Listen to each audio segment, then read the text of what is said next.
लाख लाख गारि सालायग्रा सुबुंफोरनिसिम मोनसे गोनांथार खौरां। नोंथांनि ड्राइभिं लाइसेन्सआ एक्सपायार जाबाय नामा? जुदि एक्सपायार जाबाय अब्ला नोंथाङा न'आवनो जिरायनानै 3 मिनिटनि गेजेराव एप्लाइ खालामनानै लानो हागोन। नाथाय नोंथाङा 30 साननि गेजेराव लाइसेन्सखौ आपडेट खालामनानै लानो नांगोन। जुदि 30 साननि गेजेराव खालामना लाया अब्ला नोंथाङा जुरिमाना होनो नांगोन। नोंथाङा नोंथांनि मबाइलाव मोनसे वेबसाइटनि गेजेरजों आपडेट खालामनानै लानो हागोन।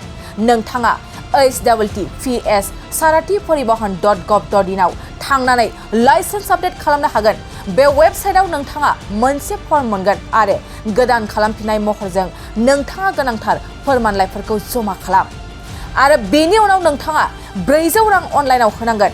अब्ला नोंथांनि लाइसेन्स आपडेट खालामनाया जाफुंगोन। नाथाय नोंथाङा जुदि 30 साननि सिगां लाइसेन्स आपडेट खालामा अब्ला 1100 रां जुरिमाना होनो नांगोन।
गोजोनथाव खौरां! नोंथांमोननि थाखाय मोनसे गोजोनथाव खौरां लानानै फैदों।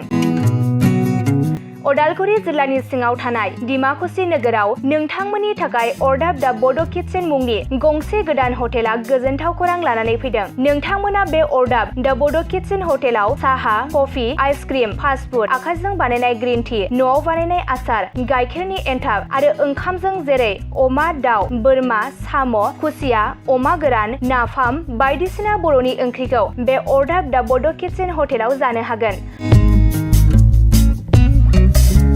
अरदाब दा बड' किटचेन हटेला डिमाकुसि सेन्ट्रेल बेंकनि खोलाहा बरुवा रेडिअ मबाइल गलाजों नांजाबनाय।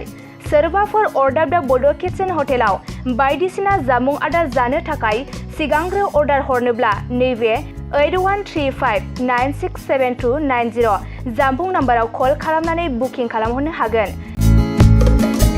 गोजोनथाव खौरां! अरदाब दा बड' किटचेन हटेलाव गोबां न'आव बानायनाय मोजां जाग्रा आदारखौ मोननो हागोन।